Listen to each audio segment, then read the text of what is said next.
Secretary যেখানে বলবে সেখানেই লাগাইছি। কিসের সেক্রেটারি বলুন? আমাদের এই টোটো ইনস্ট্যান্টের সেক্রেটারি।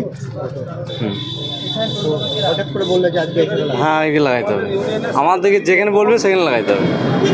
শপিং মলের সামনে টোটো স্ট্যান্ড, যে কারণে শপিং মলে কাস্টমারদের প্রবেশের জো নেই। এমনকি শপিং মলে আসা কাস্টমাররা নিজেদের যানবাহন রাখার জায়গা পর্যন্ত পাচ্ছেন না। স্বাভাবিকভাবেই এমন পরিস্থিতিতে ব্যবসা বন্ধ হবার উপক্রম হয়ে দাঁড়িয়েছে। এমন ঘটনাটি ঘটেছে বীরভূমের ইলামবাজারে, যেখানে সম্প্রতি তৈরি হওয়া একটি শপিং মলের সামনে এমন ঘটনা ঘটেছে। ওই শপিং মলের সামনে বৃহস্পতিবার সকাল থেকে টোটো চালকরা লাইন দিয়ে নিজেদের টোটো স্ট্যান্ড করার দাবি। তাদের ইউনিয়নের সেক্রেটারি এখানে টোটো স্ট্যান্ড করার জন্য বলেছেন। যে ইউনিয়নের কথা বলা হচ্ছে সেই ইউনিয়নটি তৃণমূল ঘনিষ্ঠ ইউনিয়ন বলেই জানা গিয়েছে।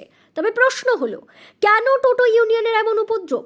এর পেছনে যা শোনা যাচ্ছে তাতে বেসরকারি ওই শপিং মলের থেকে এবার দুর্গাপুজোয় 1 লক্ষ টাকার বেশি চাঁদা দাবি করা হয়েছিল, কিন্তু মল কর্তৃপক্ষ সেই চাঁদা না দেওয়ায় এমন উপদ্রব শুরু হয়। শপিং মলের সামনে সারিবদ্ধভাবে টোটো দাঁড় করিয়ে দেওয়া হয়। না না, আমাদের শপিং মলের সঙ্গে তো সঙ্গ নাই, আমাদের পিডাব্লিউ জায়গা। আমরা রোডের সাইডে গাড়ি লাগাইলে পড়ার পুলিশও জ্বলাতন এবং আমাদের যে পাবলিকে জ্বলাতন, আমরা সাইড করে লাগাইছি। আজকে 10-15 বছর আমাদের স্ট্যান্ড আছে, ওটা স্ট্যান্ড আছে। আর হঠাৎ করে একটা শপিং মল করলে পিডাব্লিউর জায়গার ওপরে ওই জেনারেটার ওরা বসিয়ে দিলে, হ্যাঁ, গোটা রোড ক্লোজ করে দিলে। এখন গাড়িগুলো আমাদের কোথায় লাগবে? এখন তো পিডাব্লিউ জায়গাতেই গাড়িগুলো আছে।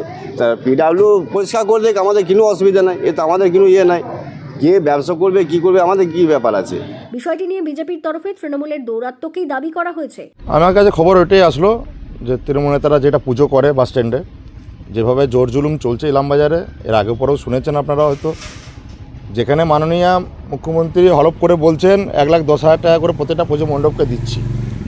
তা সেখানে টাকা প্রত্যেকটা মানুষই পাচ্ছে প্রত্যেকটা পুজো মণ্ডপে, তারপরও ব্যবসাদারদের উপর যেভাবে জুলুমবাজি চলছে, এটা নিন্দনীয় ঘটনা, এটা আমরা মানতে চাই না। অন্যদিকে ইলামবাজারের বিডিও জানিয়েছেন, লিখিত অভিযোগ এলে বিষয়টি তিনি খতিয়ে দেখবেন। না না, এটা আমি আপনাদের মুখ থেকেই প্রথম শুনলাম এই বিষয়ে। মল কর্তৃপক্ষ, মলটি সম্প্রতিই হয়েছে, মল কর্তৃপক্ষ আমার কাছে কোনো অভিযোগ জানাননি। ওনার সামনে যে জায়গাটা আছে আমার ধারণা সেটা পিডব্লিউডি ল্যান্ড হবে। তাও যদি এরকম কোনো ব্যবস্থা হয়ে থাকে, ঘটনা ঘটে থাকে যাতে ওদের ব্যবসা ক্ষতিগ্রস্ত হচ্ছে, ওনাদের আমার কাছে অ্যাপ্রোচ করলে আমি সেটা বিষয়টা দেখতে পারি। কিন্তু আমার কাছে মল কর্তৃপক্ষ এখনো পর্যন্ত এই বিষয়ে কিছু জানাননি।